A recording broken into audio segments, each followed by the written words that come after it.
Astagfirullah. Assalamualaikum warahmatullahi wabarakatuh. Volumenya belum ya. Belum keluar suaranya. Bapak Ibu yang dimuliakan Allah, meskipun dingin, bener dingin ya, kok saya nggak kedinginan ya.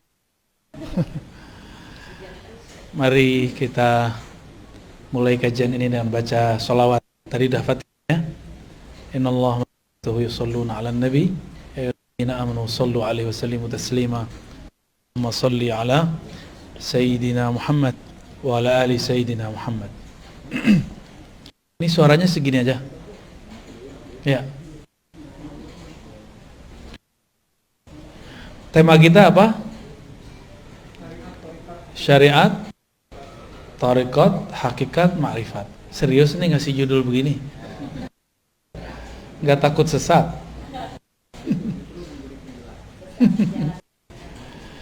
Baik. Syariat, Thariqat. Ada apa ini? Ada mic baru nggak?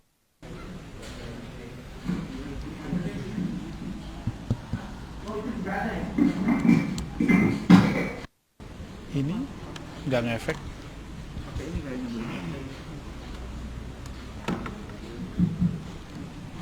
Oke, begini aja ya. Bapak Ibu yang dimuliakan Allah, biar sini Pak, nggak enak. Nabi Shallallahu Alaihi Wasallam tidak menyebut pembagian-pembagian begini secara eksplisit seperti ilmu.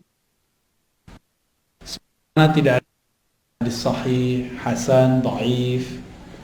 Sebagaimana tidak ada pembagian usul, tidak ada pembagian ilmu tafsir. Ya, siapa yang membagi ini? Para ulama. Karena itu datang satu paket. Nabi datang satu amalan itu mencakup 4 unsur, mencakup semua ilmu. Semua amalan Nabi ada syariatnya, ada tarikatnya, ada hakikatnya, ada ma'rifatnya. Jadi jangan sampai lagi ada pertanyaan konyol mengatakan, emang ada syariat, tarekat, hakikat, ma'rifat di zaman Nabi? Nah, itu pertanyaan konyol itu. Nanti kalau dibalik gimana? Emang ada hadis sahih, hasan, dhaif di zaman Nabi? Kan nggak ada. Jadi jangan bertanya yang konyol-konyol. Sok kritis tapi nggak pakai data. Sok kritis tapi nggak rasional. Lalu bagaimana kalau mau nanya? Kalau kita mau mengkritisi sesuatu, kuasai dulu yang mau dikritisi itu apa. Inilah pesan berat yang dulu diturunkan oleh Imam Abu Hamid Al-Ghazali yang wafat tahun 505 Hijriah. Sekarang 1434 ya. Apa kata beliau? Kalau engkau mau mengkritisi sesuatu, memuji sesuatu, maka kuasai dulu sesuatu itu apa. Dan ini beliau lakukan sendiri. Imam Al-Ghazali ketika hendak mengkritisi filsafat, dia pelajari 2 tahun, lalu dia review selama 1 tahun. Jadi 2 tambah, dan dia menulis dalam masa itu. Belajar, dia katakan, dia review, kemudian dia tulis 3 tahun genap. Jadi Imam Ghazali baru kemudian mempublikasikan kritiknya terhadap filsafat setelah 3 tahun mendalami filsafat.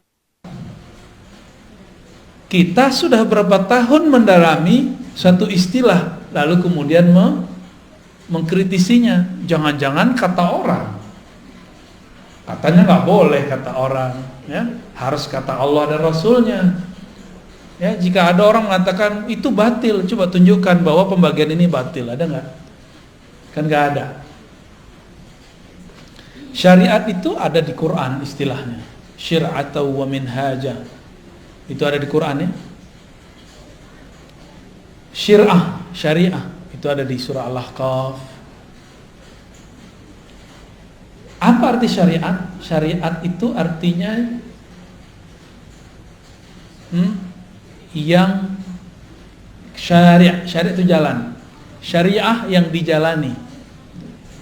Bisa begitu, ya. Bisa juga diartikan jalan itu sendiri. Jadi sebenarnya syariat dan tarekat itu artinya sama. Syariat itu jalan, tarekat itu jalan. Syuru' arti bahasa Arabnya syuru' itu artinya proses. Syara' artinya hukum yang mesti dijalani. Ya, syara' hukum yang mesti dijalani. Kalau di kampung saya ada ungkapan begini, adat bersandikan syara'. Bukan syariat, syara'. Sama, maksudnya sama. Ternyata di Jambi juga sama, di Riau saya dengar sama, di Aceh sebagian ada yang ngomong begitu juga, di Malaysia juga ada yang menyebutkan kalimat itu, adat bersandikan syara'. Berarti hanya satu suku aja.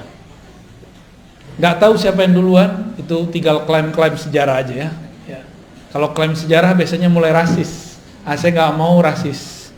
Kita diciptakan oleh Allah lita'arafu, supaya kamu saling berbagi ilmu, saling kenalan, tidak boleh rasis. Oke. Jadi syariat artinya apa? Jalan. Tapi bedanya apa dengan tarekat?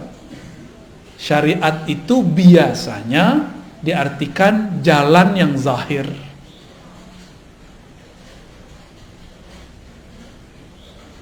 Kaedah-kaedahnya ada pada syariat. Nah, saya menerjemahkannya lebih eksplisit. Syariat itu adalah hukum-hukum Allah yang ditetapkan dengan dalil-dalil yang umum ataupun terperinci. Ya. Lalu bagaimana cara melaksanakannya? Namanya thariqat. Jadi kawan saya, dia nggak suka zikir Ratibul Haddad, Ratibul Attas. Tahu Ratibul Haddad? Ya, tahu ya? Ratibul Attas tahu? Atos tahu nggak Atos? Atos, orang Sunda apa arti Atos? Sudah. Ratibul Atos bukan ratib sudah-sudahan. Itu nama imamnya, Al-Imam Al-Habib Al-Attas. Tapi dia punya zikir pagi sore, di-download di smartphone-nya, dan juga dia punya di perpusnya buku kecil. Di dalam Al-Quran, surah Al-Ahzab ayat 41 ada perintah, ya ayyuhalladzina amanu zkurullaha dzikran katsira. Al-Ahzab ayat 41. Oke. Wahai orang beriman, ingatlah Allah sebanyak-banyaknya. Itu syariat, hukum syariat. Tekniknya gimana? Kata kawan, bid'ah tuh pakai Ratibul Haddad, Ratibul Attas. Tapi dia ngeluarin buku baru, zikir pagi dan sore yang sahih. Itu juga namanya thariqat baru. Thariqat tergantung siapa namanya. Kalau yang nulis ini namanya Dodo, Eduardo, berarti thariqatnya thariqat Dodowiyah. Kalau yang kayak Mancung, thariqat Al-Mancungiyah. Jelek amat nama thariqat ya. Ya. Dulu almarhum Haji Maksum misalnya punya wiridan yang dia kerjakan pagi dan sore, maka thariqat yang dia tinggalkan boleh disebut dengan Al-Maksumiyah. Gitu. Maka penamaan zikir itu biasa. Ya, boleh-boleh aja. Ya. Kenapa nggak disebut dengan zikir Nabi aja? Ya kan Nabi zikirnya banyak. Saya punya kitab zikir Nabi hampir 10 yang pakai ilmu hadis, dan kalau di luar ilmu hadis banyak, puluhan. Yang ilmu hadis saja pakai riwayat, itu udah pusing kita bacanya. Ini yang mana mau diamalkan duluan? Karena kita bingung, banyak dalil, maka perlulah seorang guru yang akan meramu. Jadi dalil itu seperti bahan-bahan obat. Yang bisa meramu apoteker. Kalau zaman dulu dokter tuh bisa, boleh zaman dulu. Boleh meramu obat. Saya mau tanya nih, Bapak Ibu ini, kalau sakit boleh nggak meramu sendiri obat, masuk ke ruang apotek, terus ramu-ramu sendiri? Lo kan nggak boleh taklid. Katanya nggak boleh taklid. Taklid ke dokter juga nggak boleh dong. Kenapa percaya sama dokter? Taklid sama apoteker juga nggak boleh seharusnya. Kalau kita boleh bilang nggak boleh taklid. Taklid artinya apa? Ikut tanpa tahu kenapa hakikat sesuatu itu ada. Ikut tanpa mengetahui dalil. Kenapa obat kalau batuk ini A, B, C, D? Disebutkan nggak sama dokter? Disebutkan nggak sama apoteker? Enggak. Terus kenapa percaya-percaya aja? Kenapa itu boleh, sedangkan dalam agama nggak boleh? Gitu. Yang mengerti dalil ulama atau orang awam? Ulama. Berarti kalau nanya dalil ke siapa? Kalau kita nanya dalil ke ulama, itu sudah sama kayak kita mau taklid tapi menaik pangkat jadi ittiba. Nah, kembali yang tadi. Bagaimana teknik berzikir itu masuk ke thariqat? Mana perintahnya zikir? Masuknya ke syariat. Jadi beda syariat sama thariqat apa? Syariat itu dalilnya, thariqat itu caranya. Mudah toh? Ada perintah, shollu kama raaitumuni usolli. Salatlah kamu seperti kamu melihat aku salat. Ada yang lihat Nabi enggak? Ada yang lihat Nabi? Mimpi aja. Mimpi aja enggak jelas ya. Kalaupun mimpi bukan Nabi lagi salat kan? Terus kalau kita disuruh sholat melihat Nabi, kita ini nggak ada yang ngeliat Nabi, terus gimana caranya? Nah, kalau ada syariat, thariqat, cara ngamalin, ada lagi cara yang lain, namanya mazhab. Mazhab itu cara mengamalkan dalil yang zahir. Thariqat itu cara mengamalkan dalil yang tersirat. Jadi mazhab mengamalkan yang tersurat, thariqat mengamalkan yang Udah tahu perbedaannya? Oke. Terus gimana? Kata kawan, tidak boleh ikut mazhab. Ya, tidak usah ikut Syafi'i, langsung aja ke Nabi. Kalau Syafi'i berbeda dengan Nabi, kita ikut Nabi. Konyol nggak? Imam Syafi'i bisa beda sama Nabi. Terus ente gimana nasibnya? Kalau Imam Syafi'i yang jarak beliau dengan Nabi cuma 2 orang, bisa berbeda dengan Nabi, terus nasib antum apa? Yang jarak dengan Nabi 14 abad, 1400-an tahun. Mikir-mikir kalau mau ngomong ya.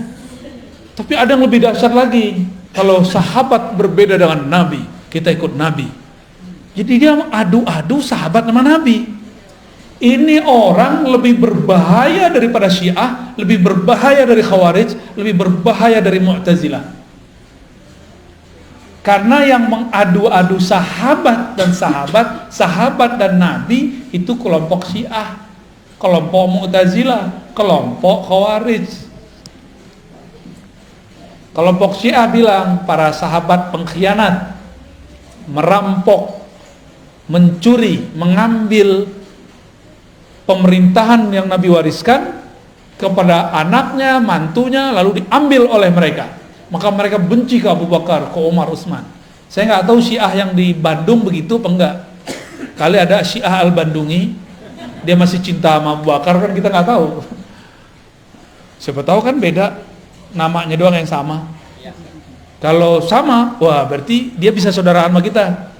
Tapi kalau mereka menghujat sahabat, Ya saya hello aja ya. Nggak bisa, kita nggak bisa bersahabat. Ente aja nggak bisa bersahabat sama sahabat Rasul, gimana bersahabat sama kita? Gitu, ya. Ada orang ngomong begitu, benar nggak? Kalau imam mazhab, Imam Syafi'i beda sama Nabi, kita ikut Nabi. Jadi dia pernah berpikir, bersuuzon ke imam. Kalau Nabi, imam ini berbeda sama Nabi. Imam ini buat ajaran baru. Jadi yang dia pikirkan mazhab itu agama buatan imam. Ini kesalahan besar ini. Ini logika yang nggak nyampe. Buat definisi tapi nggak nyampe. Dan saya sering ketemu dan udah saya contohkan. Mereka ngomong nggak usah ikut Syafi'i, langsung aja ke Sahih Bukhari. Masih ingat? Masih ada nggak orang begitu? Masih ada. Padahal kita udah ngaji kemana-mana, kita ulang-ulang ini. Tanda dia kalau ngeritik kita nggak pernah dengerin video kita. Ya, Imam Bukhari murid dari muridnya Imam Syafi'i. Imam Bukhari ini juga riwayatin hadis, cuma tidak dikenal sebagai periwayat, dikenalnya sebagai imam mazhab. Imam Syafi'i, kebalik. Imam Syafi'i dikenal sebagai imam mazhab, padahal juga meriwayatkan hadis. Imam Bukhari berguru ke murid Imam Syafi'i, maka mazhabnya Bukhari itu sangat dekat ke mazhab Syafi'i. Kalau Imam Subuki positif masukan, Imam Bukhari mazhabnya Syafi'i. Udah positif belum masukkan. Karena pas kita presentasikan ajaran Imam Bukhari hampir dekat dengan mazhab Syafi'i. Lebih tua mana Imam Syafi'i Imam Bukhari? Lebih dekat mana ke Nabi Imam Bukhari atau Imam Syafi'i? Jadi kalau kita ikut salaf, lebih orisinal mana, ikut Syafi'i atau Bukhari? Tuh, itu namanya mazhab. Mazhab ini berkembang, tapi di samping kirinya ada thariqat juga berkembang. Dulu ada namanya Imam Hasan Al-Basri. Imam Hasan Al-Basri punya murid namanya Habib Al-Ujaimi. Ada muridnya Daud At-Tai. Daud At-Tai punya murid Ma'ruf Al-Kharqi, Sarri Sabti. Lalu Imam Junaid Al-Baghdadi. Maka dulu disebut thariqat Junaidiyah. Apa nama thariqatnya? Junaidiyah. Tapi thariqat ini lebur, banyak cabangnya.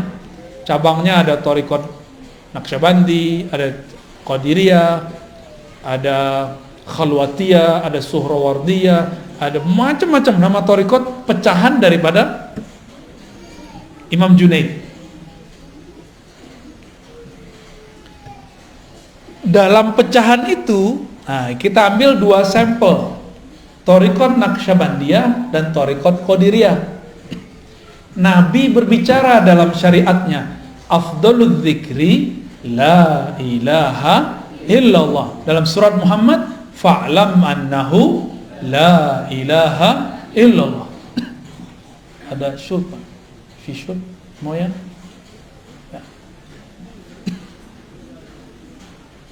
Air al-maksum, ada nggak? Pakai bahasa Arab gak paham Anda bilang. Moya al-maksum. Maaf merepotkan ya. Gak usah pakai gelas, udah gini aja. Udah gini aja. Bismillah.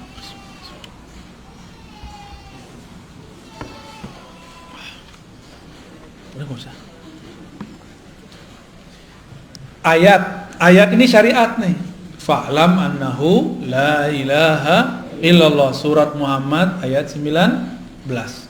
Ada dalil dari hadis, afdalul dzikri la ilaha illallah. Zikir yang paling nikmat, paling lezat, paling afdal, paling bermutu, paling jitu, itu adalah la ilaha illallah. Terus caranya gimana? Coba antum baca la ilaha illallah. Biasa aja kan?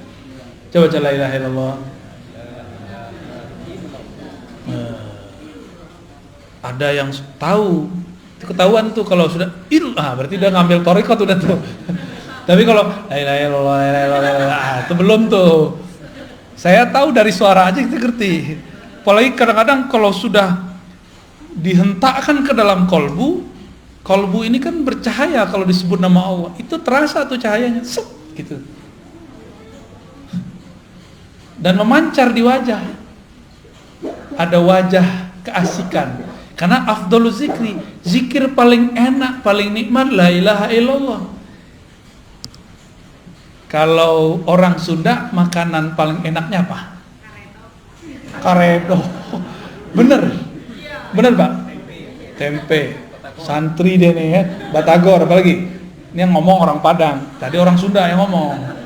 Kayaknya yang lebih sohor orang Sunda nih. Bener, karedok. Oke. Karedok kalau cara buatnya ditonton di YouTube, buat sendiri, beda gak dengan emak-emak kita yang dulu buat? Beda? Kenapa beda? Suka enak aja. Thariqatnya, tekniknya. Maka thariqah itu teknik. Beda warung, beda rasa, bener. Bahan sama. Bahannya apa aja? Kucing. Tuh. Kalau saya makan karedok saya nggak nanya. Yang penting enak, gitu. Teh yang penting buatnya enak. Tipe-tipe murid begitu. Ada murid mau tinggal jadi aja. Udah Pak Kiai, Pak Ustadz, ajengan, ajarin zikir. Udah pusing. Tapi kalau sang guru tahu la ilaha nafi illallah isbat, diambil dari pusar, dibawa ke kayak gitu caranya. Itu cara ngaduk-ngaduk kalimah dalam kolbu. Ya, kalau salah aduk jadi nggak tuh barang? Nggak jadi. Kelebihan gosong, kurang nggak mateng, nggak enak. Sama. Jadi kalau kita nih zikir, coba sendiri hasil lihat YouTube. Ya beda kalau ketemu. Ya, beda. Abis makan di tempat orang jual karedok yang enak di Bandung, kita nggak belajar cara buatnya. Besok balik, kita nggak belajar nih. Kita cobain di rumah dengan cara yang lama. Rasanya beda nggak? Oke. Tapi kita datang ke kokinya, ajarin dong. Diajarin sama dia tekniknya. Kita cobain di rumah. Rasanya sama atau beda? Tetap beda. Tetap beda. Zikir depan guru, nikmat. Karena disuapin sama beliau. Cobain di rumah. Tekniknya udah dikasih nih. Istighfar, tawasul, apalagi. Oh, semuanya lengkap deh. Nih bahannya kamu cobain sendiri di rumah. Kita cobain. Kok ambar ya? Kenapa? Karena kita belum terlatih. Sang guru napas dia udah begitu. Ya. Ibu kita karena sudah lama jadi ibu, dia tiap hari harus buat masak buat anaknya, maka enak jadinya. Ya tetehnya jadi ibu tapi bukan yang masak, sama aja. Ambar juga. Saya kan orang Padang, itu suka mengamati rasa rendang. Sama-sama resto A, tapi beda tukang masak, kokinya beda rasa. Padahal mereknya sama.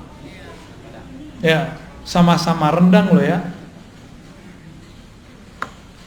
Padahal bahannya sama. Itu namanya thariqah. Beda cara adukannya, beda teknik membuatnya. Masukin daging ke dalam santan aja itu ada timingnya. Bener? Emang begitu. Sama. Kadang guru nih nafsu punya murid. Belum saatnya dimasukkan daging kalimatullah ke dalam kolbu murid. Udah dikasih-kasih aja. Namanya obral. obral zikir. Janganlah diobral zikir. Ini kalimah thayyibah. Ini kalimah mahal. Afdalul dzikri la ilaha illallah. Pelan-pelan. Kecuali si murid udah lama zikir, udah lama berguru dan direstui oleh gurunya, baru kita kasih. Walaupun sekali bertemu boleh. Cuma baru kemarin sore hijrahnya udah minta talqin aja ya. Kan orang kebanyakan pengen begitu. Tunggu dulu ya. Mau makan, kita mau makan nih. Piring kita kotor, diapain dulu? Langsung makan? Langsung masukin karedok? Ya. Ya, dicuci dulu. Dilap dulu, itu namanya taubat. Kolbu ini kan tempat, kalau kita nih maksiat pakai mata, pakai telinga, itu di kolbu tuh nodanya banyak. Itu harus dibenerin dulu. Baru nanti kalimah la ilaha illallahnya masuk ke dalam kolbu dan dia tidak ada halangan. Masuknya nikmat.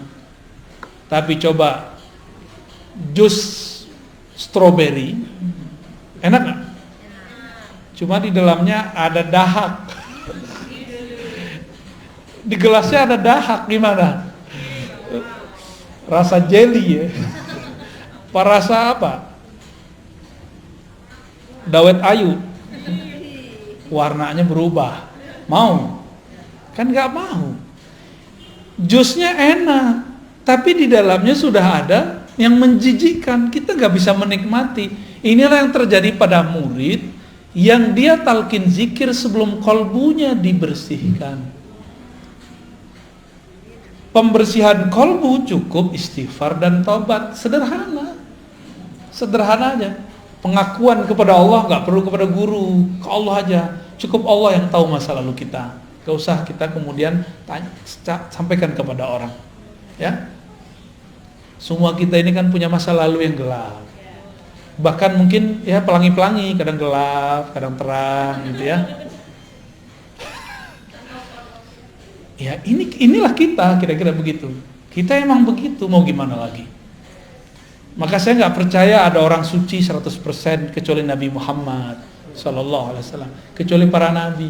Nggak percaya saya selain mereka. Kalau mereka emang maksumuna, dijaga oleh Allah. Kalau almarhum Haji Maksum namanya Al-Maksum, beliaunya nggak maksum. Benar Pak Cepi?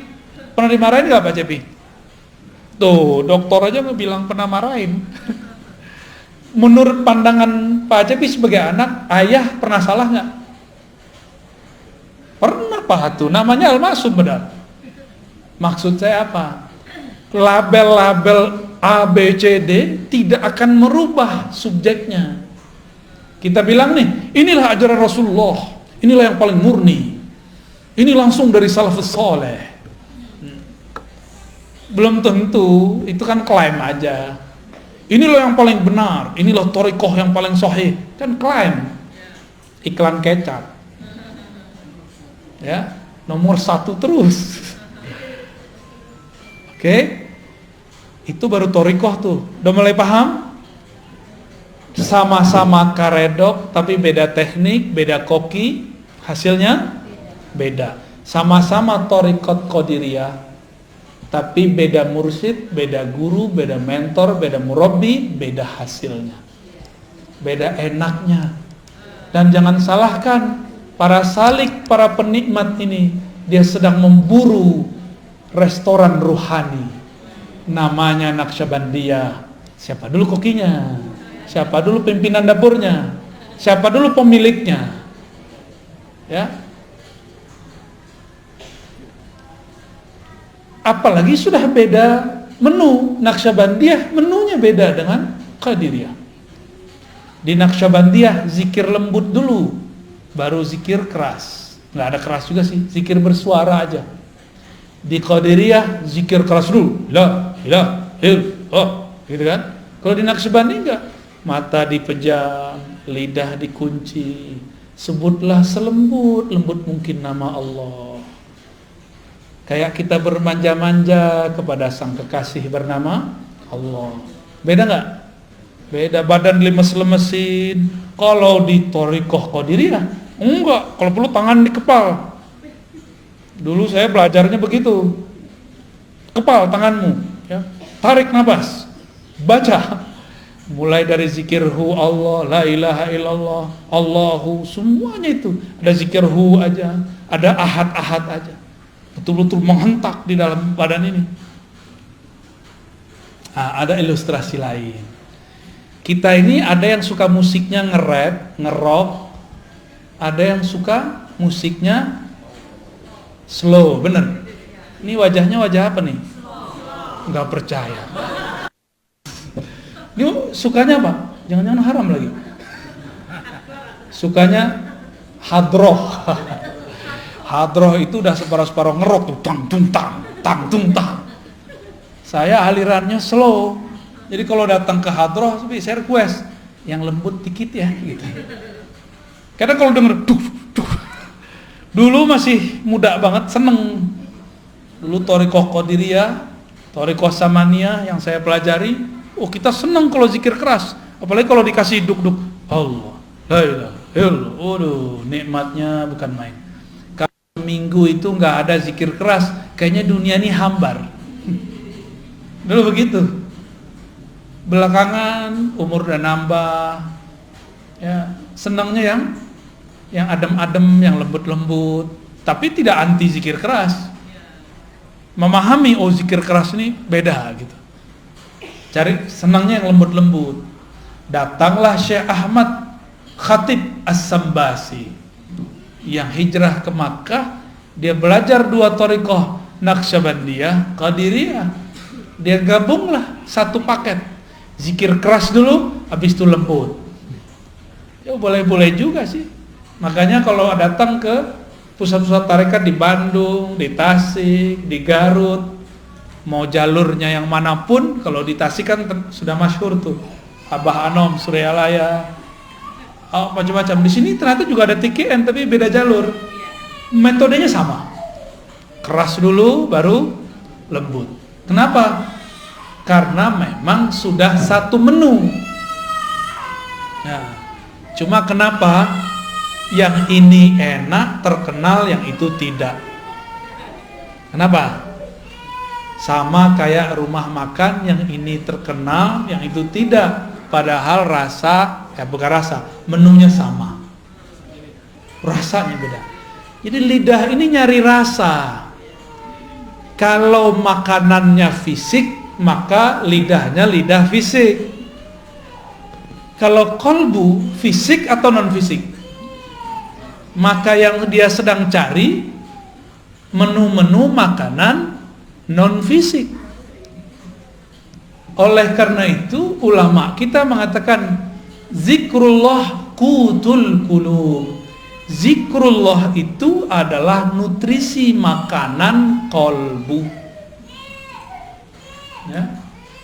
Zikrullah makanan kolbu. Saya mau tanya, mau nggak tiap hari dikasih karedok teh? Bapak Ibu, mau nggak tiap hari dikasih apa biasanya? Nasi liwet. Mau nggak tiap hari dikasih nasi liwet? Enak juga. Lama-lama tensinya naik, kolesterolnya naik, lidahnya tiba-tiba jadi asin. Mau nggak tiap hari? Bosan. Oleh karena itu, kolbu ini juga ada kebosanan. Innallaha la yamallu hatta tamallu. Allah itu tidaklah akan bosan selama-lamanya sampai kamu bosan. Maka teknik la ilaha illallah pun ada macam-macamnya. Ada teknik A, ada teknik B, ada teknik C. Zikir keras itu tekniknya beda dengan lembut. Dalam keras itu juga ada beberapa teknik. Bosen. Inilah masalah thariqat. Ini masalah thariqat, ini saya sampaikan nih. Kok thariqat zikirnya 2 aja, la ilaha illallah ma Allah. Padahal zikir banyak. Berarti ada yang belum sempurna dalam thariqah itu. Kurikulumnya kurang lengkap. Ya. bakal bosen nanti kalau cuma zikir la ilaha illallah doang. Selama-lamanya zikir keras mulu, bosen. Maka harus ada zikir lain. Ada zikir subhanallah, ada alhamdulillah, ada Allahu akbar, ada la haula wala quwwata illa billah, ada hasbunallah ni'mal wakil. Ada suluknya masing-masing. Ada suluk subhanallah, ada suluk alhamdulillah, ada suluk Allahu akbar, la haula wala. Semuanya ada suluknya. Dan semua itu turunan dari amalan para nabi atau para malaikat di langit. Hasbunallah zikir siapa? Nabi siapa yang waktu itu dibakar siapa? La ilaha illallah biasa. La ilaha illa anta, siapa yang zikir begitu? Nabi yang dilempar ke perut ikan, Yunus. Maka la ilaha illa anta itu namanya suluk Yunusiyah, tarekat Nabi Yunus. Ada tekniknya. Kalau belum nyampe ke teknik itu, gak akan ada rasa baca la ilaha illa anta. Gitu, ya. Ada tekniknya semua. Allah berfirman ke Nabi Musa, Musa, innani anallah la ilaha illa ana. Sesungguhnya akulah Allah, tiada ilah, tiada yang berhak disembah, tiada Tuhan kecuali aku. La ilaha illa ana. Oh, ternyata ahli zikir tertentu, dia kalau baca la ilaha Allah dalam batin dia yang bunyi la ilaha illa ana. Seakan-akan Allah berkalam. Lidahnya baca la ilaha illallah, la ilaha illallah. Tapi di batinnya seakan-akan Allah bicara seperti kepada Nabi Adam. Itu semua nggak bisa dibuat-buat. Itu semua ada kurikulumnya, ada tekniknya. Kalau seorang mursyid belum mendapatkan tekniknya, dia pun haram mengajarkannya. Dia harus belajar lagi ke mursyid yang lebih tinggi. Di atas mursyid ada mursyid, di atas dokter ada dokter spesialis. Ya, begitu terus. Ada tahapan-tahapannya. Ini kita baru ngomongin thariqah. Teman saya psikolog itu kalau mau terapi orang nggak langsung terapi. Ada namanya conditioning. Bener? Dikondisin dulu nih orang, baru berhasil. Sama kalau kita mau mengajarkan zikir atau mau belajar zikir, kondisikan dulu pikiran. Walaupun banyak masalah, minimal pas belajar masalahnya ditaruh dulu. Gitu ya. Jangan dibawa masalahnya dalam belajar, nanti gak fokus. Oke? Itu thariqah. Jadi thariqah terjemahannya apa?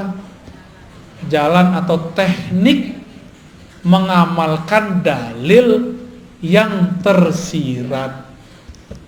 Kalau fikih, mazhab, teknik cara mengamalkan dalil yang Apa kata dalil tersurat? Jika kamu hendak sholat, maka takbirlah, angkatlah tanganmu.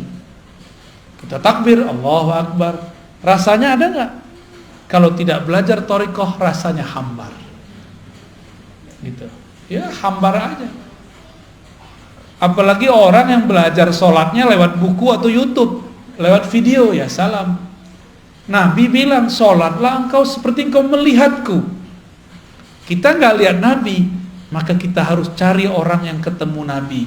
Siapa yang ketemu Nabi? Ada nggak? Ya udah cari guru yang ketemu Nabi. Kita datanglah ke guru yang ngajarin sholat. Kita tanya, antum ketemu Nabi nggak Pak Kiai? Pasti dia bilang tidak, paling mimpi doang. Terus tahu dari mana sholat? Saya punya guru. Gurunya kita tanya lagi terus sampai ke sahabat Nabi. Jadi jarak kita sama Nabi udah 14 abad. Berarti caranya sudah mungkin ada tambahan, ada pengurangan. Supaya tidak ada tambahan dan pengurangan, wajib lewat mazhab. Supaya nanti kita nggak salah kira. Kita kira orang berbeda sama kita menambah atau mengurangkan. Jadi kenapa ada kelompok sekarang suka nyala-nyalain ibadah kita? Karena dia belajar fikih bukan lewat mazhab. Mereka anti mazhab. Maka di luar mereka bid'ahkan. Gitu. Ya, bahaya nggak tuh? Bahaya sekali. Jadi salah satu musibah di umat ini munculnya kelompok anti mazhab. Secara rohani, musibah bagi umat ini munculnya kelompok anti thariqat. Akhirnya zikir hambar semua. Dia baca zikir pagi sore tapi nggak ada efeknya dalam hidupnya. Dia sholat, ruku, sujud tapi tidak ada natijah rasa yang dia dapat setelah membaca. Kata orang-orang ini, sholat nih, mohon maaf kalau jidatnya ada hitam ya. Jidat hitam itu boleh-boleh aja. Cuma bukan itu yang dimaksud. Simahum fi wujuhim min athari sujud. Ada tanda bekas sujud di jidat mereka, di wajah mereka, wujuhihim, karena bekas sujud. Saya udah putar-putar nyari riwayat, adakah jidat Nabi itu hitam, nggak ketemu. Meskipun berjidat hitam boleh, nggak ada masalah kan, emang mungkin kulitnya agak sensitif, orangnya juga sensitif, lengkap sudah. Terus apa yang dimaksud tanda sujud? Tanda sujud, saya sering sebutkan, orang sujud kepalanya di mana? Di bawah apa? Di bawah tempat paling kotor di alam semesta. Nih, tempat buang air kecil. Ya, walaupun bajunya bagus, walaupun bedaknya Masya Allah, bajunya oke, tapi bagian situ bau nggak? Nggak enak kayak ngomongin begitu ya. Tapi emang itu bau, udah selesai. Sekarang ditaruh di bawahnya. Gimana?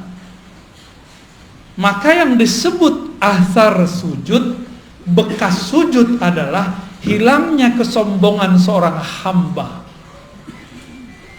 Itu baru disebut bekas sujud. Jadi siapakah yang sujud kepada Allah? Orang yang sudah melepaskan kesombongannya, ego-egonya, merasa sok pinter, sok alimnya, sok solehnya, sok merasa paling benernya, dia buang sudah. Karena yang merasa sok bener di sini, bener.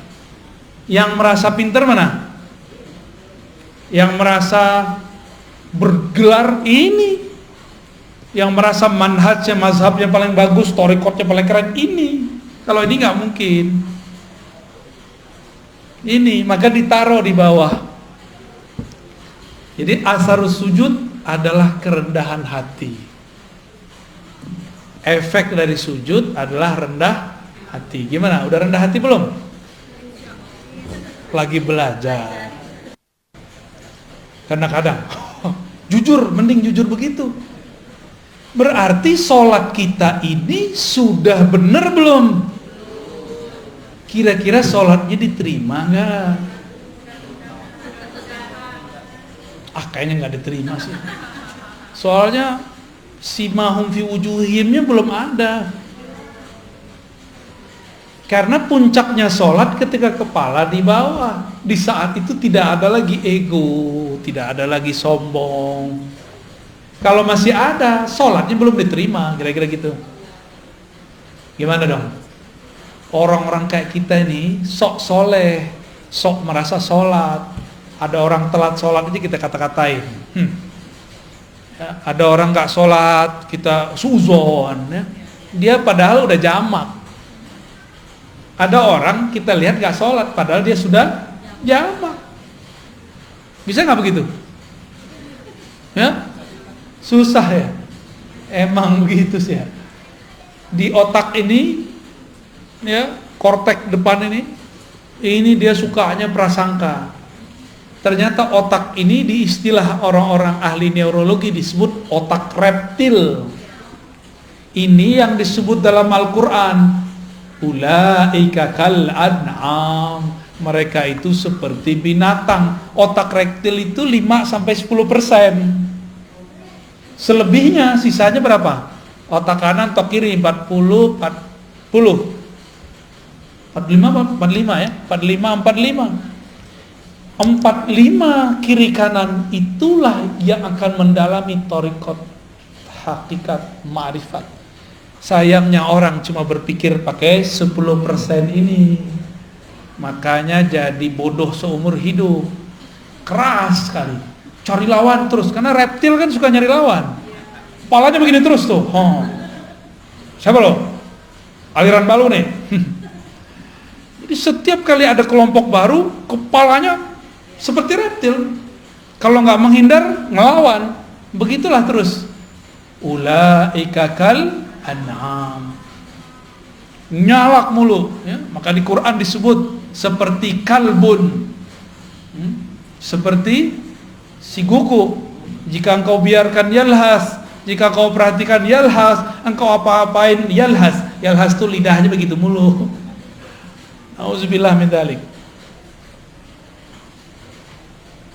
Kita ini jangan-jangan baru sujud fisiknya, belum sujud. Kita baru sujud fikih, mazhab, belum sujud thariqat. Kalau sudah sujud thariqat, tahu tekniknya.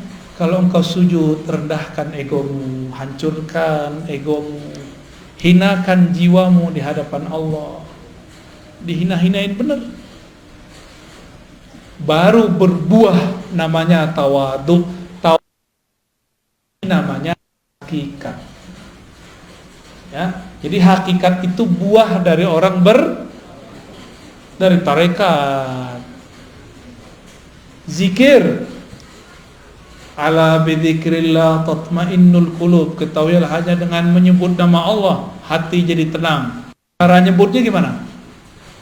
Ada cara nyebutnya. Gimana cara nyebutnya? Nama ala bizikrillah, hanya dengan menyebut nama Allah. Nama Allah siapa? Ya Allah. Gampang tuh? Bismillah. Gimana cara nyebutnya? Allah. Gitu cara nyebutnya? Enggak. Ada tekniknya. Ya. Itu yang mahal. Ya, harus pakai talqin.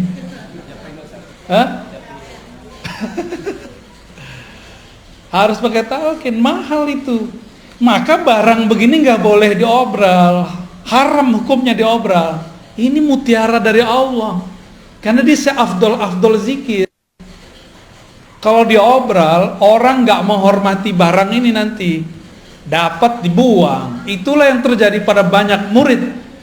Talqin sini, karena diobral talqinnya, dia tidak pernah lagi mengamalkan zikirnya. Karena dia nganggap,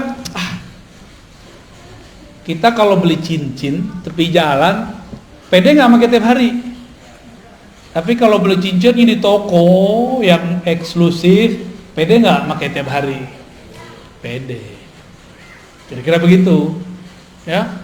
Ini lebih dari cincin. Ini sesuatu yang kita masukkan ke dalam diri. Mau obral-obralan, maka dalam thariqah kami, talqin itu bukan nomor pertama. Nomor pertama at-ta'allum wa ta'lim, ngaji. Udah bener ilmunya baru talqin.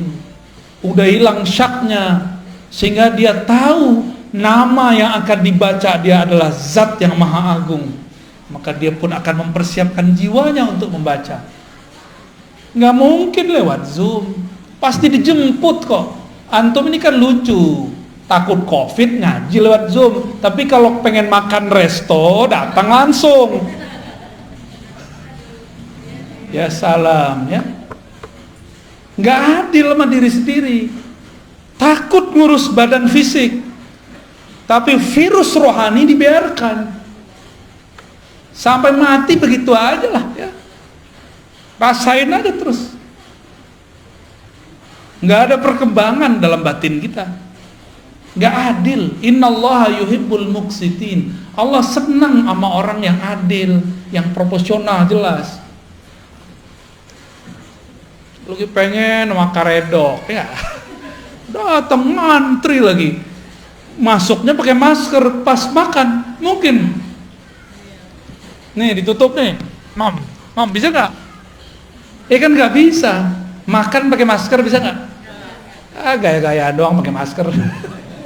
Ya, pas mau makan pasti dibuka, hilanglah social distancing. Kenapa antum gak takut? Giliran mau ngaji dempet-dempet dikit takut. Gak percaya kalau pas ngaji ada rahmat turun, ada malaikat rahmat. Itu di antara antum banyak sekali malaikat rahmat. Itu sampai ke atas sana. Gak ada virus berani masuk. Masuknya paling pas masuk mall tuh, ya, yang disalahin pengajian sama masjid.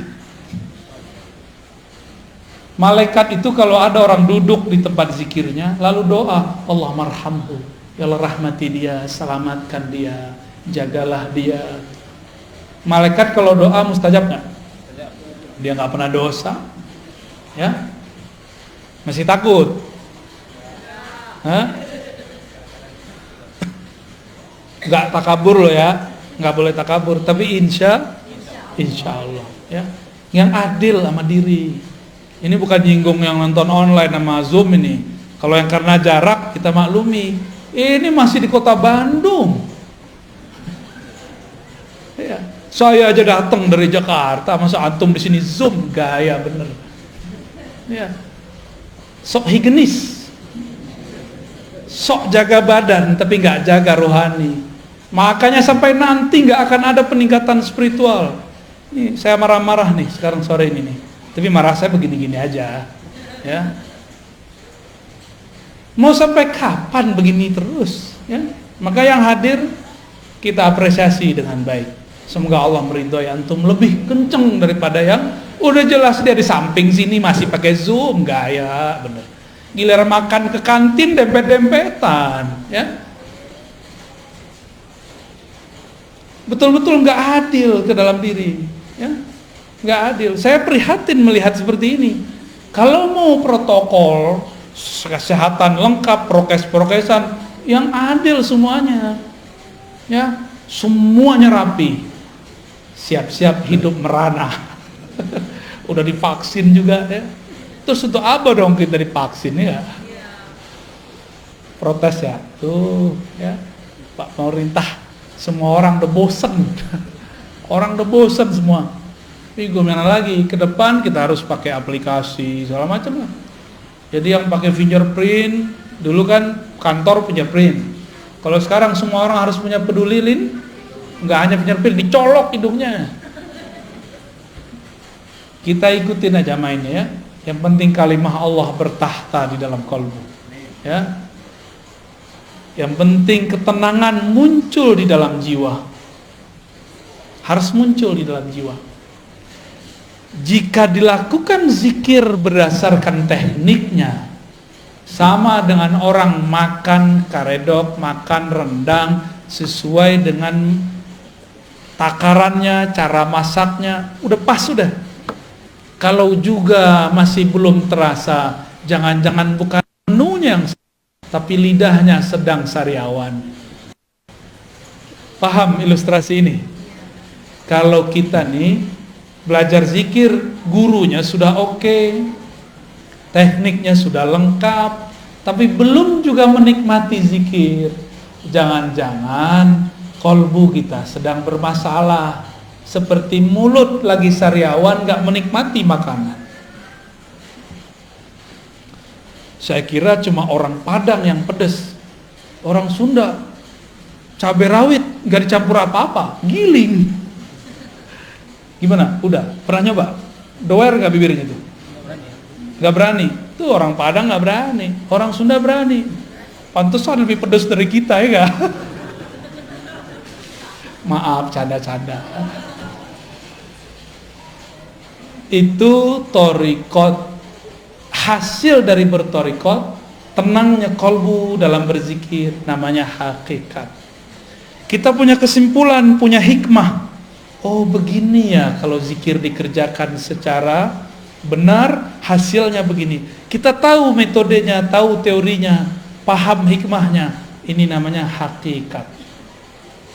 Ya, jadi hakikat itu pengetahuan yang diperoleh setelah menjalani hakikat. Tapi hati-hati, tidak semua pengetahuannya tepat. Maka di atas hakikat ini harus ditingkatin lagi. Si hakikatnya harus diuji. Karena hakikat ini pengetahuan, tapi pengetahuannya terpisah. Zikir la ilallah rasanya ini, zikir hu rasanya ini. Itu namanya hakikat. Terpisah-pisah. Beda zikir, beda rasa. Umroh sama puasa, beda nggak rasanya? Keasikan umroh haji berbeda dengan keasikan tahajud, benar? Pilih mana? Sama-sama pegel loh kaki, tahajud, sama-sama tawaf. Kenapa orang lebih sering memilih umroh? Padahal mau ketemu Allah di rumah juga bisa. Nggak mesti ke Ka'bah kali. Kenapa? Karena menu. Orang bosen satu menu. Rasa, ada rasa yang didapat di dalam umroh beda dengan rasa yang dapat dalam tahajud. Rasa ini menghasilkan pengetahuan. Pengetahuan inilah yang disebut ilmul yakin. Ilmu yakin. Paham? Kira-kira? Nama lainnya hakikat. Sehingga kita punya keyakinan, kalau aku baca ini, aku yakin begini, itu orang udah punya hakikat. Maka orang yang sudah mengerti hakikat, jika ada orang bersyariat sholat 1000 rakaat, dia cukup 2 rakaat, itu udah sama. Kalau orang bersyariat belum mengerti ilmu yakin, dia sholatnya baru by pahala. Kalau ada pahala dia sholat, kalau nggak ada pahala dia nggak sholat. Kalau orang mengerti hakikat, dia sudah tahu bahwa sholat itu jangan harap pahala, tapi ada sesuatu di belakang itu. Inilah yang disebut oleh Nabi, orang alim tidur lebih ditakuti oleh setan daripada orang yang itu, maksudnya yang punya ilmu hakikat. Kalau ilmu yang zahir biasa. Lalu apa beda hakikat dengan ma'rifat? Hakikat itu masih bisa luntur. Hakikat itu masih bisa salah. Yakinan kita kadang-kadang belum tepat. Dari mana kita tahu? Yang paling banyak dapat ilmu hakikat waktu di surga itu malaikat namanya Azazil. Tetap saja tergelincir, dipecat dari malaikat namanya iblis. Iblis itu ahli hakikat. Dengan ilmu hakikatlah dia menyesatkan orang-orang ahli zikir yang tidak berguru. Pernah berguru terus ninggalin gurunya. Pernah bermajelis lalu keluar dari majelis. Orang-orang begini dicaplok sama iblis. Apa kata iblis? Zikir kamu keren ya. Karena zikir kamu banyak orang sembuh nih. Kamu sebenarnya mursyid yang lebih sakti daripada gurumu. Mulai terbersit. Kita lebih sakti dari guru. Tuh, kena tuh dah. Pernah gak ngeliat ada orang begitu? Ya, murid kiai besar buat tarekat baru. Ini nasib dia nih ini. Keluar dia dari halaqah. Karena terbersit dalam hatinya, dia lebih sakti dari gurunya. Dia nggak sadar gurunya sedang pura-pura nggak bisa. Ngetes dia aja. Guru pura-pura nggak bisa ngeruqyah, nggak bisa. Oh, saya nggak bisa doain air, pura-pura aja. Bukan berarti dia nggak bisa. Dia nguji antum itu. Ngerasa sakti nggak melebihi guru. Banyak yang terpedaya di situ. Apalagi urusannya udah ketemu pulus, ya. Apalagi urusannya udah ketemu pengikut. Orang merasa pengikut itu aset dia. Waduh, gawat. Banyak orang tergelincir pada bab ini. Banyak sekali. Oleh karena itu, orang sudah bertarekat dapat hakikat, masih bisa tergelincir. Contohnya Barsisa. Contohnya Musailamah Al-Kazzab. Itu Musailamah kan dulu ikut nulis wahyu. Musailamah ikut nulis wahyu, Bang. Khidmah ke Rasulullah. Maka kita berdoa orang-orang yang berkhidmah untuk agama ini, untuk kita, tidak membelot di akhir nanti. Amin. Ya, ini bahaya benar. Kenapa? Si Musailamah ini melihat harian Nabi, dia mikir, Nabi mah biasa aja orangnya. Kita begini, dia begini. Kita begitu, dia begitu. Akhirnya dalam pikiran apa? Nabi ini orang biasa kayak. Kejadianlah sekali, ada penulis wahyu selain Musailamah. Nabi turun ayat kepada Nabi, tapi Nabi gak bacakan semua. Nabi masih tertegun, keasikan membaca ayat. Si penulis wahyu ini diizinkan Allah terbuka tarbir rohaninya, dia dengar Jibril baca ayat. Surat Al-Mu'minun itu tentang penciptaan alam, penciptaan tubuh kita. Fatabarakallahu ahsanul khaliqin. Dengar dia. Terus dia konfirmasi ke Nabi, ya Rasulullah, lanjutan ayatnya ini bukan? Saya barusan dengar ada Jibril baca. Kata Nabi, benar. Dalam hati terbersit sama dia, gini doang ilmu guru gua, gini doang makomnya Rasul, saya juga bisa. Maka orang ini jadi nabi palsu. Kalau murid jadi mursyid palsu, buat tarekat palsu. Karena dia merasa dia bisa mengakses apa yang diakses gurunya. Dia kira gurunya cetek ya. Ini sering terjadi di semua halaqah, di semua thariqah ya. Maka untuk selamat hanya satu bab, harus masuk pintu ma'rifatullah. Apa itu ma'rifatullah? Disebut ma'rifatul Muhammadiyah, mengenal hakikat Nabi Muhammad sallallahu alaihi. Dalilnya apa? Qul in kuntum tuhibbunallah fattabi'uni. Katakan jika engkau cinta Allah maka ikuti aku sang Muhammad. Maka dia harus ikut ma'rifat Nabi Muhammad sallallahu alaihi wasallam. Nabi ketika sholatnya banyak, beliau gak bilang supaya kalian selamat. Nabi bilang, aku ingin bersyukur kepada Allah. Nabi ketika dapat wahyu gak bilang, gua doang yang bisa dengar, lu gak gitu. Kalian gak bisa. Gak ada Nabi kesombongan begitu, gak ada. Nabi selalu merendahkan hatinya di hadapan Allah dan para sahabatnya.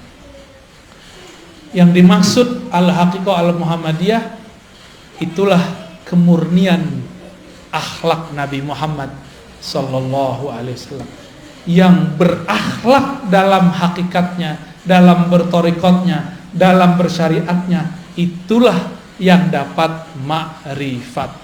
Dan tidak sedikit kita dengar ada orang ketemu orang, semakin tinggi teori ma'rifatnya semakin sombong. Apa itu? Ngeremehin orang, berarti dia sombong gak? Gak level, gitu kan? Kajian kulit tuh gak penting. Nih kajian hakiki nih, kajian hakikat nih, kalian gak tahu. Ngomong begitu itu sombong namanya. Sedangkan Rasulullah mengajarkan tidak boleh sombong. Udah jam 5 Ustaz. Kholas ya? Ya udah tanya jawab deh kalau ada. Fadhol. Terima kasih ya. Mana dari Bapak atau Ibu saya nggak bisa lihat. Dari Bapak dulu barangkali ada yang harus sampaikan. Dari Zoom ada 2, tapi sebelum dari Zoom, dari yang hadir dulu mungkin silakan. Ustaz, ada ibu-ibu yang nanya. Enggak, kami nanti soal. Assalamualaikum warahmatullahi wabarakatuh. Abia mau bertanya tentang masalah contoh. Sampai sekarang saya masih bukan lagi ya, masih bingung. Karena dalam satu sisi ada yang mengatakan bahwa kita itu bertobat harus sama orang yang masih hidup. Maksudnya itu harus masih hidup. Sementara yang lainnya bilang tidak usah, yang sudah meninggal juga tidak masalah. Yang begitu yang mana Abu ya? Begitu. Oke. Assalamualaikum. Kalau kita ini belum mandiri, guru wafat, maka sebaiknya punya mursyid yang masih hidup, yang dapat ijazah dari mursyid itu atau dari mursyid yang lain. Jangan yang nggak dapat ijazah, nggak nyambung nanti, nggak nyambung ke Nabi Muhammad, nanti nyambungnya ke iblis. Ya, yang boleh ngajar zikir adalah syaikhun ma'zunun inda syaikhihi, guru yang diizinkan, diijazahkan gurunya. Kalau nggak dapat ijazah, sedapat ijazah aja yang diajarin, jangan lebih. Nggak pernah diangkat mursyid, jangan ngaku mursyid. Mursyid itu nggak mesti tua loh ya. Itu masalah otoritas satu thariqah. Ada di thariqah tertentu yang dapat ijazah umur 90, di thariqah yang lain umur 19 sudah diijazahin. Saya ketemu kemarin waktu ke Sumatera, ada guru saya, dia sudah memimpin suluk dua thariqah, Naqsyabandiyah dan Samaniyah Qadiriyah. Itu dia mimpin dari umur 20, sekarang umurnya udah 70 sekian, berapa tahun tuh? Ya, jadi nggak mesti tua fisik. Mana ada kaedahnya tua fisik? Nggak ada. Kita kan bayangin Syekh Mursyid pakai tongkat, harus pakai sorban, ya salam. Mursyid itu mau pakai apa aja dia mursyid. Mau mereka baju kaos, dia mursyid. Orang nggak akan bisa luput karena ada mutiara di kolbunya. Sekali dia berbicara, keharuman rohaninya tercium oleh orang yang mencari rohani. Nggak bisa dibohongin. Rumah makan, masak, udah ditutup, kecium baunya nggak? Ya, kecium baunya. Sama kira-kira, ya. Jadi saran saya kalau belum disiplin untuk zikir yang diajarkan guru, maka bermursyidkanlah kepada yang hidup dan dapat izin dari gurunya. Gitu ya. Kalau enggak, nanti enggak nambah-nambah. Makomnya segitu-gitu aja. Karena zikir itu enggak ada batas. Zikir itu di atas makom ada makom, di atas makom ada makom. Zikir la ilaha illallah ada ribuan tekniknya. Yang diajarin kan baru satu. Baru dari besar ke bunuh-bunuh, itu mah satu, belum banyak itu. Banyak tekniknya. Ya. Saya ngamalin sudah hampir 100-an lebih teknik itu. Baik yang langsung diajarkan beliau-beliau ataupun yang ya, secara rohani. Adalah berapa ratus teknik la ilaha illallah doang. Mau ditarik kemana aja nikmat zikir la ilaha illallah itu, nikmat sekali. Ya, jadi jangan mengkultuskan seorang guru. Di atas guru ada guru, di atas wali ada wali, di atas nabi ada nabi, di atas rasul ada rasul. Puncaknya Rasulullah Sallallahu Alaihi Wasallam. Thariqat itu yang hebat bukan namanya, tapi mursyidnya. Ya, oh thariqat A lebih bagus, enggak. Yang bagus tuh mursyidnya. Karena banyak juga yang thariqatnya sama, enggak berkualitas orangnya. Ya, sama kayak tadi, sama-sama karedok. Ya, tapi beda orang, beda yang masak, beda hasilnya. Jadi bukan karedoknya yang salah kalau dia nggak enak, tapi yang salah sih gurunya. Yang masak udah bagus. Itunya udah enak, lidah lagi masalah, pikiran lagi banyak, bisa enak gak? Enggak ya? Mau makan karedok ingat AA, AA yang lama. Baik, terjawab ya? Terjawab? Alhamdulillah. Ada 4, tapi saya kira yang tentang thariqat juga ada 2 pertanyaan, tapi saya kira sudah terjawab dengan kalimat terakhir. Dan tentang thariqat yang benar saya kira yang tadi dia sampaikan. Kemudian tentang sekarang di akhir Desember, 22 Desember kemarin tentang Hari Ibu, karena itu keputusan di mereka sehingga itu dianggap sebagai tasawuf jika kita mengikutinya. Bagaimana itu? tentang hari ibu. Hari ibu itu apa definisinya? Nggak tahu juga. Jangan-jangan mengharamkan sesuatu yang nggak tahu, ya kan? Saya mau tanya dulu orang yang mengharamkan mengucapkan selamat hari ibu. Saya pengen tahu nih, ini serius nanya loh, apa yang dimaksud hari ibu? Sehingga kita mengharamkan yang jelas, jangan yang nggak jelas. Kalaupun kita menghalalkannya, kita menghalalkan yang jelas, bukan menghalalkan yang abu-abu. Coba definisinya apa? Yang pakar nasionalis nih. Hah? Ini kan kampus, masa nggak ada yang tahu? Nyelekit ya. Apa hari ibu, Ustaz? Nggak tahu? Ya udah, berarti nggak usah jawab boleh dan nggak boleh, berarti kita nggak ngerti, ya kan? Oh ini menyerupai Nasrani, menyerupai Nasrani. Emang hari ibu orang Nasrani yang buat? Ada nggak di ajaran Nasrani hari ibu? Gak ada juga. Terus di mana? Hindu? Gak ada juga. Itu urusan apa? Ini mungkin. Jadi dengan adanya peringatan hari ibu di tanggal 22 itu, maka seolah-olah umat digiring untuk menghormati ibunya hanya pada tanggal itu. Emang begitu? Ya, sedangkan Oke, good. Berarti ada orang yang mendefinisikan hari ibu, dia buat definisi sendiri. Definisinya barusan tuh dari antum tuh. Apa kata si orang ini? Kata antum tadi apa? Tanggal 22 seolah-olah menghormati ibu hanya pada tanggal itu sehingga umat tergiring untuk situ di hari Oke. Sekarang kita tanya sama yang menetapkan hari ibu tanggal 22. Apakah begitu maksud dia? Enggak, coba buka sendiri kan udah ada googling. Terus selama ini Google nggak dipakai, cuma nonton yang nggak jelas.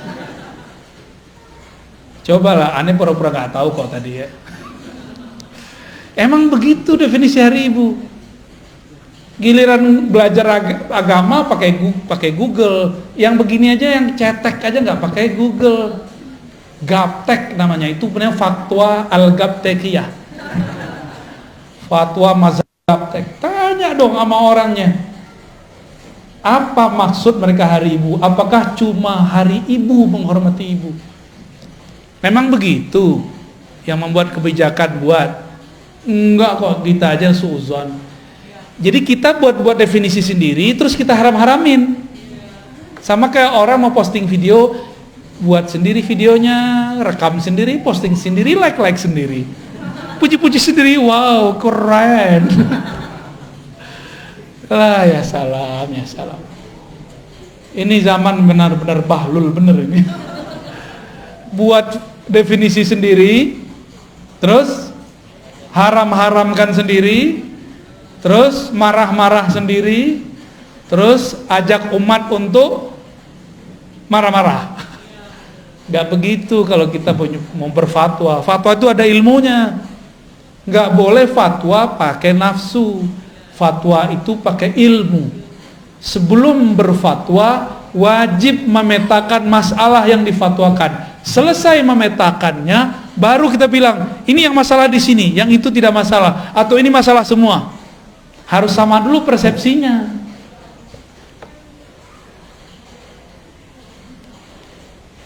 Orang Muhammadiyah punya Islam berkemajuan, NU Islam Nusantara. Di Wasliyah ada Islam apa kemarin? Waktu kita ke Wasliyah, saya lupa deh istilahnya. Di Medan kemarin, orang Persis gimana? Islam apa? Islam murni. Pasti adalah jargon-jargon gitu. Bener? Ada orang buat definisi Islam Nusantara itu Islam sholat pakai bahasa Jawa. Ntar kalau yang benci Muhammadiyah, Islam berkemajuan, nanti sholatnya pakai bahasa Inggris, maju.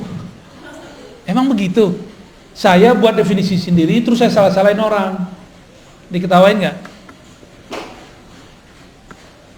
Jadi kalau kita mau menentang, menerima, mengamalkan sesuatu, tanya definisinya kepada yang punya barangnya. namanya tabayyun. Ijja'akum fasikum binaba'in fatabayyanu. Itu Ustaz ya. Jadi gimana? Boleh nggak hari Ibu? Ya, harus. Ya. Berarti hari Ibu bukan menggiring umat, hanya menghormati Ibu hari Ibu saja, benar? Ya. Kalau begitu definisinya ada masalah nggak? Tapi kalau definisinya hari Ibu adalah hanya hari itu aja menghormati Ibu, itu baru nggak benar. Tapi ternyata definisi itu nggak ada kan? Nggak ada. Ya sudah udah beres kok. Kita aja yang cari-cari masalah, rame-rame sendiri, tengkar-tengkar sendiri. Ngundang masalah. Emang ada bahasa Arabnya bahsul masail, cari-cari masalah. Jangan-jangan pertanyaannya masalah ya? Bener. Ya, lanjut. Yang satunya lagi juga saya kira harus dibahas dalam bahsul masail. Tapi yang saya akan bacakan tentang thariqah aja. Apakah saya boleh ikut thariqah Buya? Banyak tadi yang harus diikutnya 100 lebih ya. Masya Allah.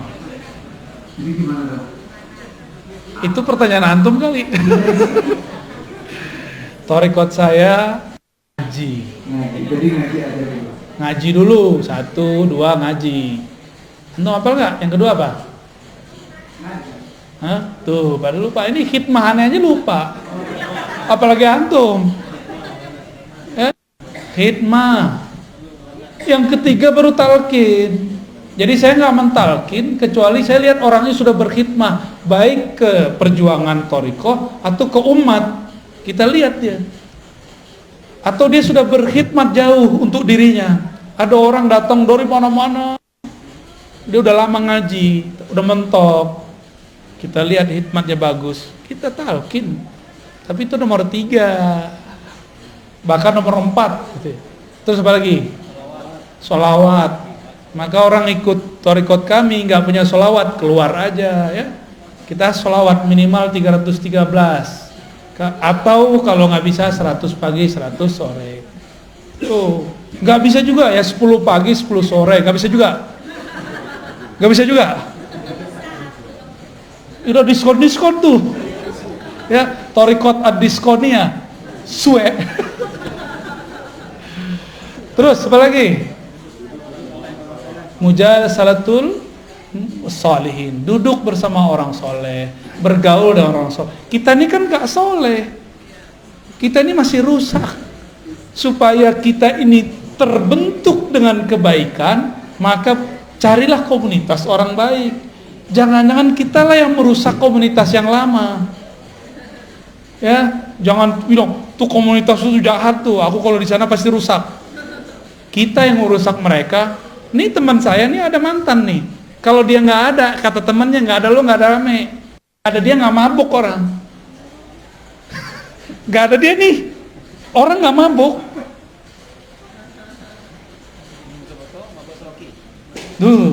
Itu mah cetek sama dia. Orang kalau mabuk masih ngomong-ngomong, kata dia itu mah cetek. Bagi dia udah hilang. Serius itu. Jadi kitalah yang menyebabkan orang rusak. Karena muka kita ini muka syahwat, ya kan? Muka bejat lah muka kita ini. Saya ngomong ke dalam diri saya sendiri. Bahwa di dalam diri ini ada kebejatan, ada kenakalan. Saya ngomong begini bukan untuk antum saja, untuk diri saya sendiri. Karena gejolak itu masih ada dalam diri saya. Karena wajar umur masih belum terlalu tua. Berarti muda toh? Iya, masih seger lah. Gejolaknya kuat. Lebih berat saya kali daripada antum. Saya ketemu banyak orang, macam-macam warna kulit, macam-macam, pusing kita. Tapi kalau karena di dalam ini jorok mikirnya. Kalau dalamnya bening jadinya. Kalau dalamnya oke, keluarnya oke. Ya. Jadi tuduhlah, katakan ke dalam diri, wahai jiwaku yang penuh dengan kemunafikan, jangan engkau tuduh orang lain munafik. Itu sebabnya kita perlu berkumpul dengan orang-orang soleh. Orang soleh bukan soleh pakaian, Kaya pasti. Soleh dalam artian solihun, yang sesuai lahir dan batinnya. Itu bahasa Arab. Soleh itu sesuai, lahir batinnya sesuai. Ya, baik. Apa thariqat terakhirnya apa? Hah? Salamatus sadr, gak nyimpan dendam, benci, suuzon, buruk sangka kepada orang lain. Bisa nggak? Hah? Ada tekniknya. Ya, apa lagi? Masih ada? Adab. Susah kalau sendiri, kalau berguru gampang. Ya, ajari aku. Ya, itu kurikulumnya itu. Ada 7, ya. Ada 7. Dari situlah kita kemudian bergerak. Ya, sekarang marhalahnya baru 2, 1, 2, 3, 4 ini muter-muter. Ya. Ta'lim, ta'alum, khidmat, talqin, udah. Ini masih yang concern. Jadi kenapa orang thariqat masih busuk-busuk hati? Karena dia nggak nyampe ke salamatus sadr, cuma zikir-zikir doang. Zikir kalau belum istighfar, tambah banyak zikirnya, tambah besar dendam dan sombongnya. Jadi harus ada zikir pembersih, ada zikir menaikkan makom. Kalau belum dibersihkan dengan istighfar dan tobat, udah zikir la ilaha illallah, kan naikin makom.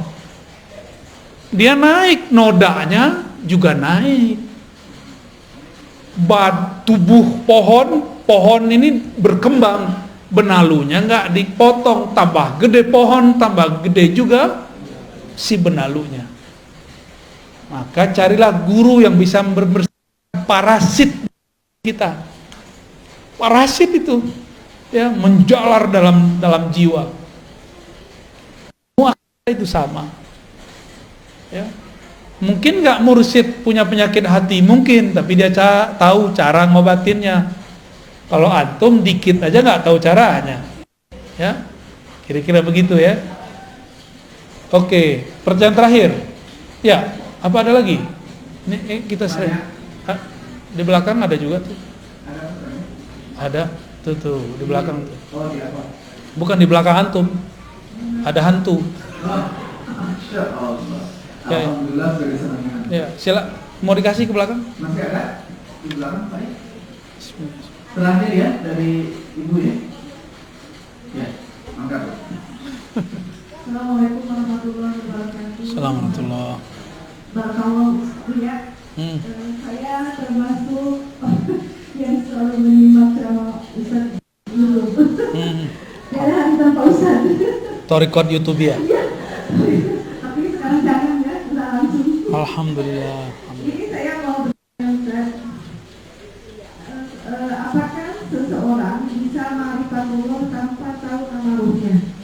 Saya tahu itu dari YouTube, dari pengajian Ustaz. Dan apakah yang boleh mengenal nama ruhnya itu hanya orang-orang tertentu saja, atau siapa saja boleh tahu? Baik, Terima baik. kasih Ustaz, kalau bisa saya mau tahu. Ini dosisnya ada dosis 1000 ini. Oke. Ilmu tentang nama ruh ada pada bab keempat. Berarti ada bab 3, ada bab 2, ada bab 1. Bab 1 ini awal. Bab pertama namanya Ma'rifatul Asma. Mengenal nama-nama Allah. Makanya talqin zikir pasti nyebut nama Allah. Orang begini masih bisa kenal Allah tanpa nama ruh. Ya. Jadi 1, 2, 3 dapat diperoleh tanpa nama ruh. Tapi yang keempat itu ma'rifatuz zat, hanya dapat diperoleh oleh ahlur ruh, orang yang punya nama ruh, jika dia ikut suluknya ruh. Dan itu baru saja dibuka ilmunya. Ya. Masih panjang jalannya ini. Masih panjang. Sekarang yang ada thariqat itu 3 yang pertama, yang 4 belum. Belajar ma'rifatul asma, itu nomor 2. Bab kedua, nomor pertama. Nomor bab kedua ma'rifatul af'al, mengenal perbuatan-perbuatan Allah, cara kerja Allah. Dan yang ketiga, ma'rifatus sifat, mengenal sifat. Sampai nomor 3 itu tidak perlu mengenal, tidak wajib mengenal nama ruh. Bisa semua. Ya, nanti Allah kasih sendiri, mungkin potongan depan namanya. Allah yang ngasih tahu. Atau dia mimpi ketemu Rasul kasih nama dia. Saya ketemu beberapa mursyid yang dia sampai dikasih nama oleh Rasulullah.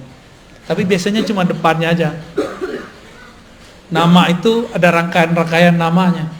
Karena nama itu diambil dari karakter Nur Muhammad yang memancar dari Ahmad. Warna. Ini cahaya ada warnanya enggak? Kita bilang ini cahaya terang, perih di mata atau teduh? Cahaya ini perih, benar. Maka kita sebut cahaya ini perih, cahaya ini tajam. Itu nama dia, nama cahayanya. Tapi menerangkan nggak?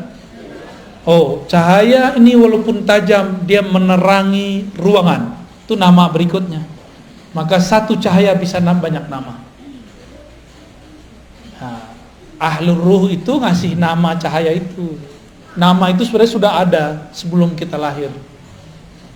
Sebelum kita ke alam ini, kita sudah ada belum? Sudah. Jika hidup di sini nggak pakai nomor KK dan KTP, bisa kemana-mana nggak? Ruh kalau nggak punya nama nggak bisa masuk ke badan kita. Emang Allah main serabut-serabut doang ngambil ruh, gitu nggak bisa. Ada daftar nama yang antri untuk ditiupkan. Ada namanya dia. Dan yang punya pengetahuan mengenai nama ruh bukan saya, Bu. Saya cuma penjelas metodologi keilmuannya. Mungkin ada santri yang gak sabar, terus keceplosan ngomong, Buya Ustadz nih muter-muter aja. Buka aja sih. Seenak perut lo aja. Gak bisa begitu.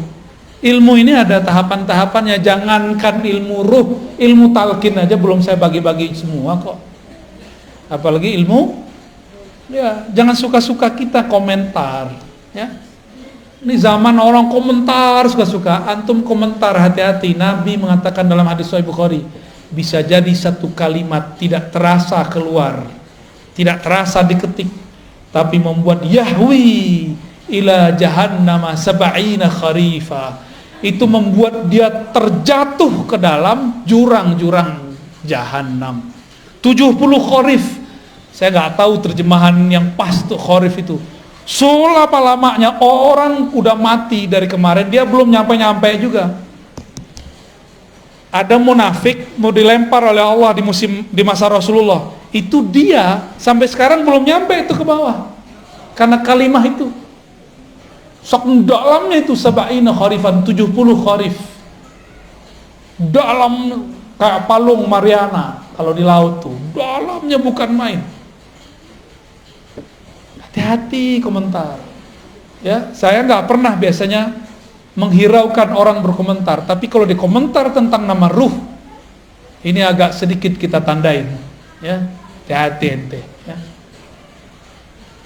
Hati-hati gitu aja. Nabi Musa ingkar dikit aja diputus sama Nabi Khidir.